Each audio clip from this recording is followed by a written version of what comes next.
Titus, for holding today's hearing. Today's hearing is about efficiency and effectiveness in delivering rail improvements. I support these goals, and yet I am concerned this administration is more worried about the rhetoric than rolling up its sleeves to get there. In this first 100 days, the president has driven up costs and cut critical services.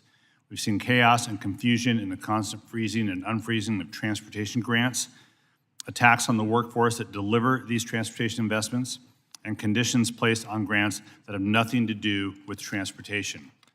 The bipartisan infrastructure law was a transformational investment in many things, including passenger rail. After 50 years of underinvestment, Amtrak and the recipients of rail competitive grants can plan and succeed thanks to 5 years of guaranteed funding for capital projects. This funding has allowed Amtrak to address decades of deferred maintenance and begin construction on long-delayed capital projects. This investment has allowed Brightline West to begin construction, as Ranking Member Titus has highlighted. Funding has been announced to support safety improvements all over the country, including my district.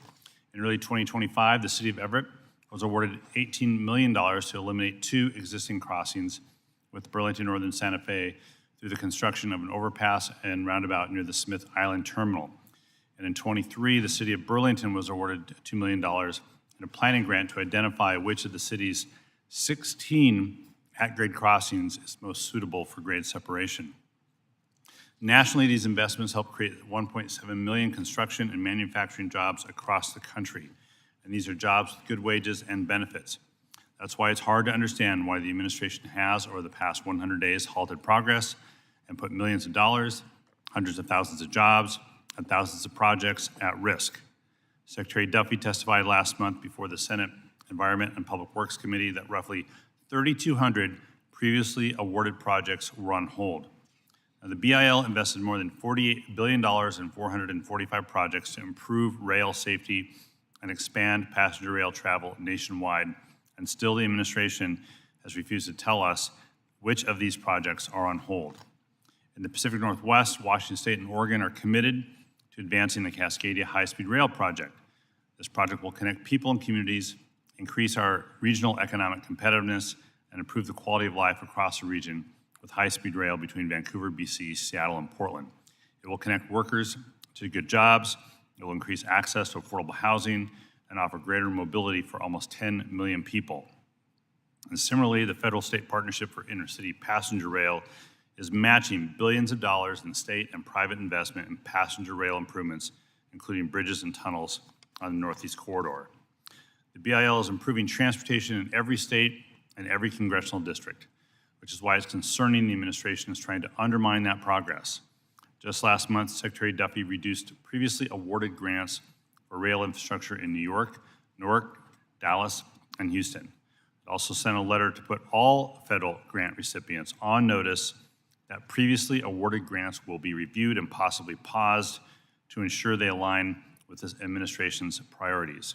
If jobs and investments aren't the administration priorities, what are? Halting the flow of benefits from appropriations already approved by Congress is a strange way to launch the golden age of infrastructure. It is not efficient, it is not effective. Instead, we should be working on a bipartisan basis to keep it going. Meanwhile, the department continues to signal that mass layoffs are coming even though US DOT staff who administer grants are there to prevent waste, fraud, and abuse of the money Congress allocates. The FRA is a grant-making agency. Approximately 2.2% of its budget is for salaries and benefits. Federal workforce cuts provide minimal cost reductions and will make the department less efficient. Moving forward, public investment is vital to building a truly national intercity passenger rail system. Every passenger rail system in the world developed with some form of public investment. Highways, transit, airports, and harbor maintenance projects have access to dedicated revenue, and it's time that we provide long-term funding certainty for intercity passenger rail.